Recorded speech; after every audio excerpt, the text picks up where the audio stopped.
wanted to remind you before we begin to grab your map so you can mark where we visit today. We are so happy to have you join us as we journey around the world to learn about some of the great saints that share our faith. Today's destination is America. That's right, we have saints from our own country. And the saint we're talking about today is Saint Kateri. Saint Kateri was born into the Mohawk tribe in New York in 1656. Kateri was the first of 2 children. Her mother was baptized Catholic, but died when Kateri was a young girl from an outbreak of smallpox, which is an infectious disease of the skin that's very contagious. Kateri also contracted smallpox as a child. The disease left scars all over her body, and it damaged her eyes, which made it very hard for her to see. Even with damaged eyes, Kateri was a really good seamstress, which means that she was really good at making clothing and belts from animal skin. She was even good at making baskets, boxes, and mats from reeds and grasses. She was also very good at preparing food. When Kateri was 12, she was visited by Catholic Jesuits, who are a special order of Catholics that are sometimes known as soldiers of Christ.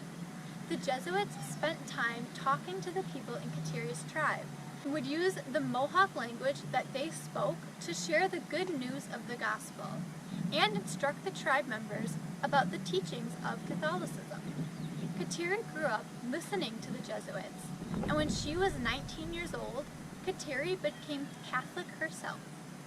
However, not everybody in the Mohawk tribe was excited to learn that Kateri had converted to Catholicism.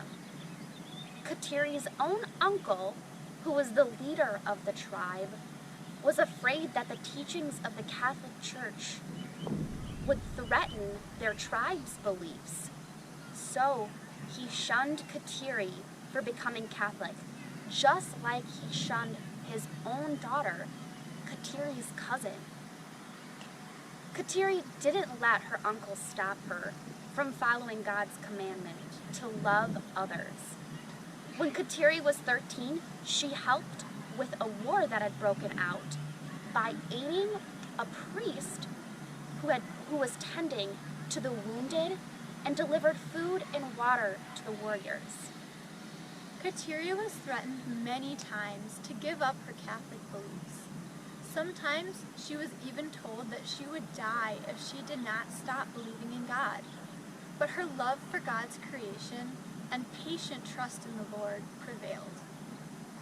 Minutes after Kateri's death in 1680, at age 24, the scars on her face and body from the smallpox that she had contracted when she was young miraculously vanished, and she was beautiful. She was declared a saint in 2011 after a young boy who became ill with a disease prayed for her and for her intercession, and shortly after that, he was miraculously healed. This miracle and Kateri's example of faith and patience are what caused Pope Benedict XVI to declare Kateri a saint on October 12, 2012. We celebrate St. Kateri's feast day on July 14th each year. She is also known as the patron saint of ecology and the environment. It's so cool to know that we have saints who lived in the same place that we do. Thanks for stopping by, and I can't wait to see you tomorrow to see our next saint. Bye!